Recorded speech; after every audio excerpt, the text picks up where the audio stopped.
The cake arrived with 27 flickering candles. I counted every single one while the server set it down in front of me. 27 years, 27 candles, and words written in bright pink frosting that would change everything. But I'm getting ahead of myself. My name is Elena Martinez. I'm 27 years old. And this is the story of how a birthday cake became a lawsuit that destroyed my family's carefully constructed lives.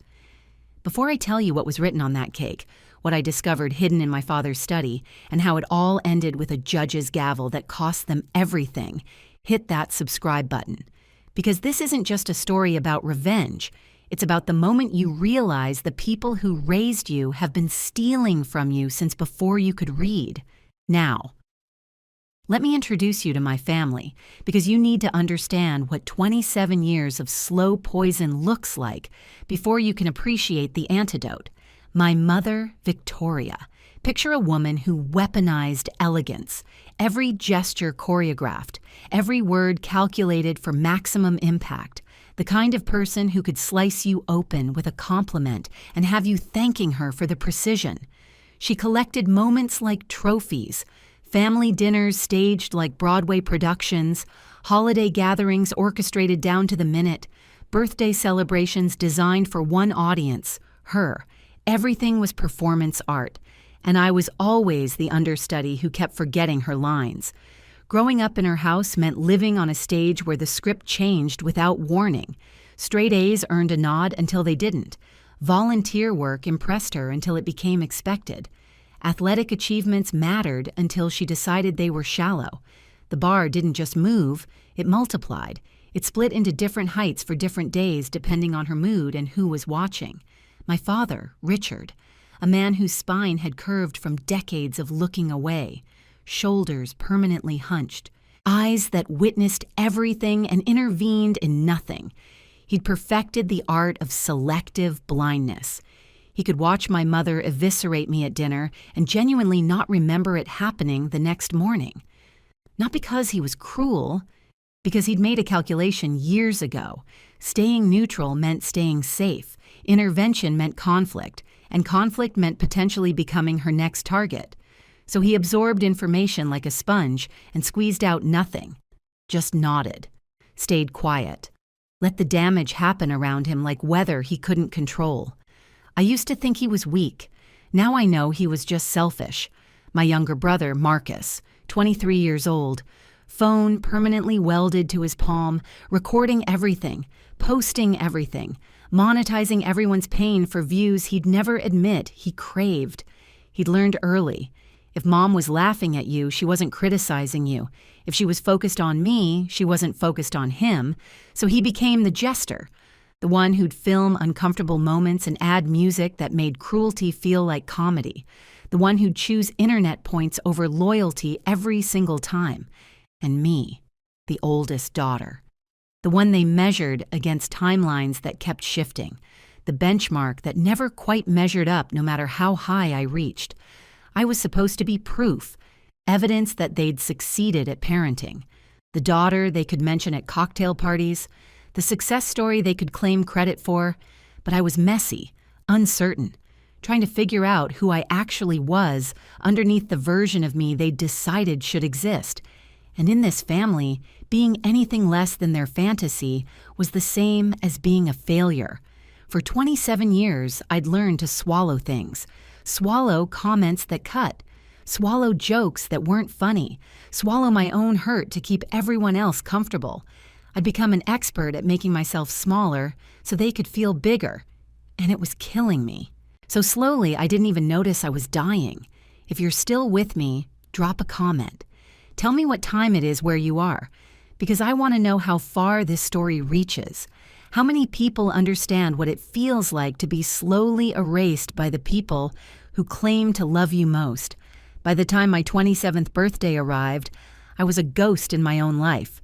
6 years out of college, 6 years drowning in student loans that grew faster than I could pay them, because apparently there was no money saved for my education, because I'd been told we were a family that lived paycheck to paycheck, because I'd never thought to question that story. I'd cycled through jobs like seasons, marketing coordinator, social media consultant, freelance graphic designer, contract work that paid just enough to cover rent and ramen and nothing else.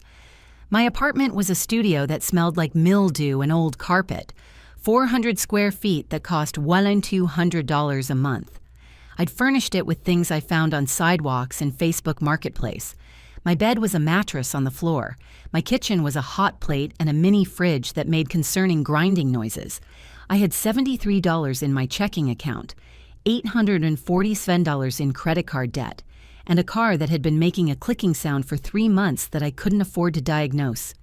Every family gathering became an interrogation about why I hadn't figured it out yet, why I wasn't further along, why I couldn't seem to get it together like everyone else. Mom would ask about work in that tone, the one that communicated disappointment before I even answered. Marcus would make jokes about my minimalist lifestyle while filming my reactions for content. Dad would study his plate like it contained answers to questions he'd never ask, and I'd sit there, smiling, nodding, apologizing for existing in a way that embarrassed them, because what else could I do? They were family. When Mom called about birthday dinner, I already knew it would hurt, but you keep showing up anyway, because they're family, because maybe this time will be different, because hope is a stupid, stubborn thing that doesn't know when to die. The diner looked like it had been frozen in 1962 and forgotten. Red vinyl booths with duct tape holding together splits that had been there longer than I'd been alive. Chrome edges everywhere, dulled by decades of fingerprints, neon buzzing overhead spelling Rosie's in cursive that flickered every few seconds like a dying heartbeat. The smell hit first. Grease and burnt coffee and fake vanilla from air freshener plugged into an outlet near the bathroom. The jukebox played something from the 50s that nobody was listening to. Mom had chosen the booth. Corner position. Maximum visibility. She was already performing when I walked in. Perfect posture. One hand wrapped around iced tea, the other gesturing as she told some story that Dad and Marcus pretended to find interesting. Her voice carried. It always carried. Just loud enough for nearby tables to hear if they wanted to eavesdrop. She looked up as I approached. Her smile was sharp, precise, the kind of smile that could cut if you leaned into it wrong.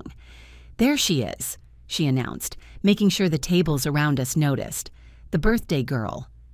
I slid into the booth. The vinyl was cold, cracked. One of the chrome edges was missing, leaving a sharp corner that snagged my sleeve. Mom's eyes moved over me like a scanner, my outfit, my hair, the way I held my water glass. Every detail cataloged, every imperfection noted for later use. "You look exhausted," she said. Not concerned, not worried, just observing, the way you'd mention that the milk was expired or the trash needed taking out. "Long week," I said, keeping it safe, keeping it neutral. "Still freelancing?" There it was.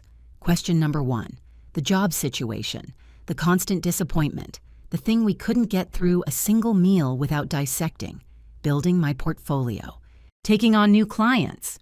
She made this sound.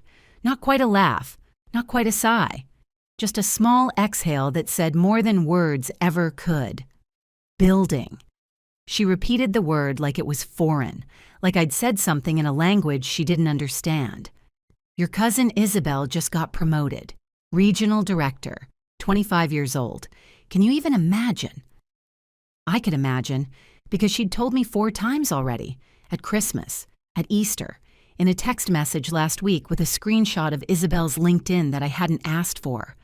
Dad shifted in his seat, cleared his throat, said nothing.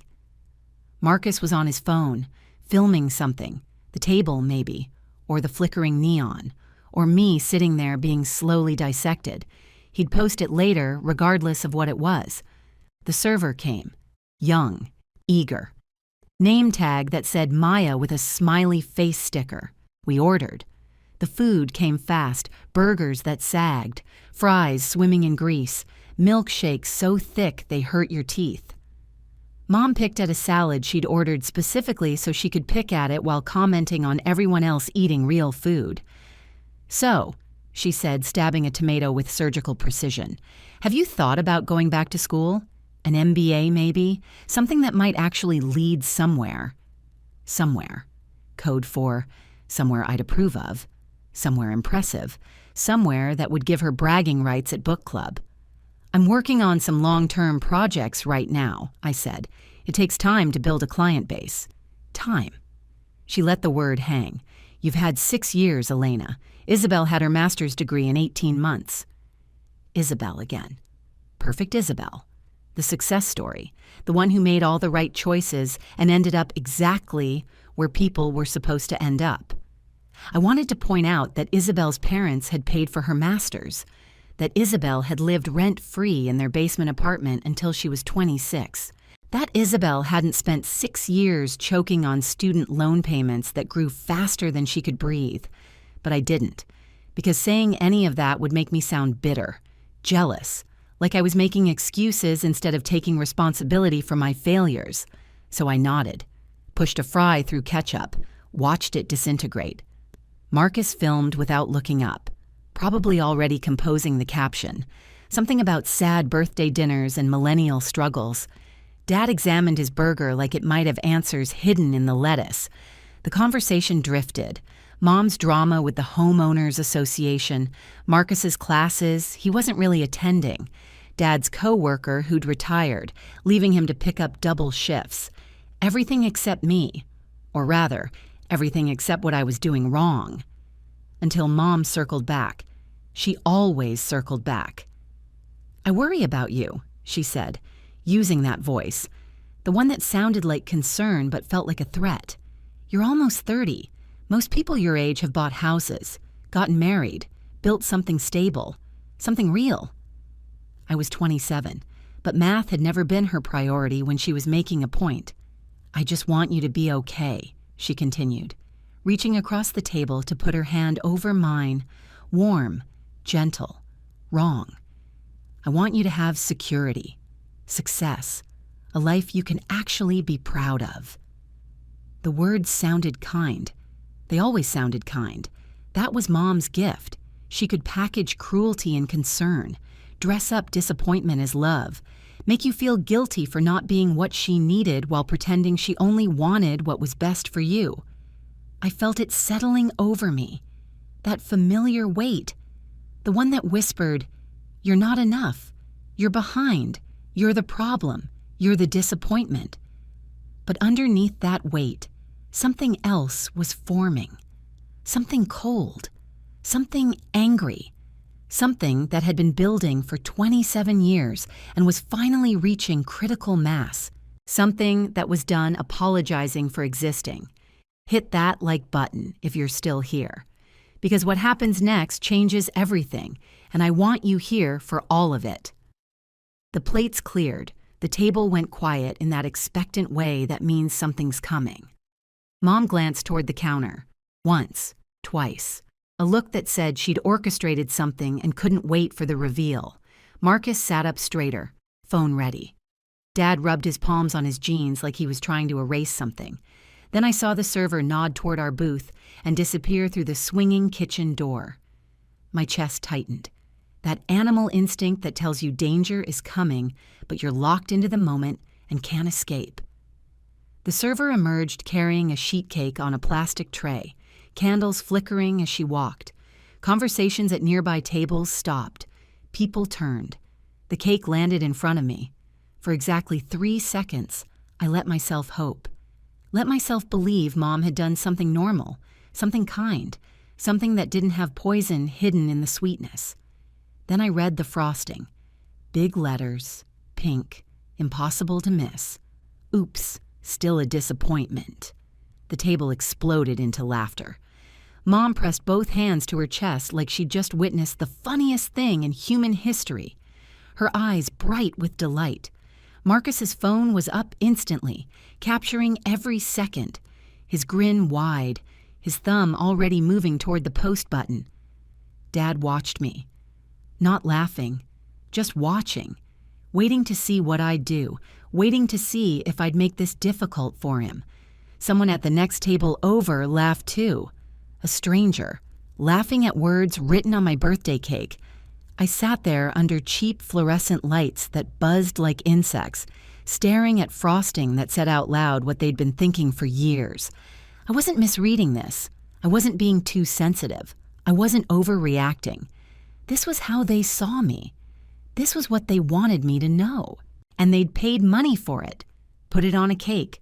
Presented it in public. With candles. I didn't cry, didn't scream, didn't give them the reaction Marcus was filming for content. I pushed my chair back. The metal scraped against tile. Loud in the sudden silence. Picked up my bag. Stood up. Mom's laughter cut off like someone had flipped a switch. "Elena, sit down. It's just a joke. Don't be so sensitive." I didn't look at her. Turned toward the exit. My Uncle Derek stepped into my path, hand on my arm, light pressure that still felt like a cage. "Don't make a scene," he said quietly. "It's not worth it." I looked at him. This man who'd always played the role of family peacekeeper, the reasonable one, the mediator who smoothed things over.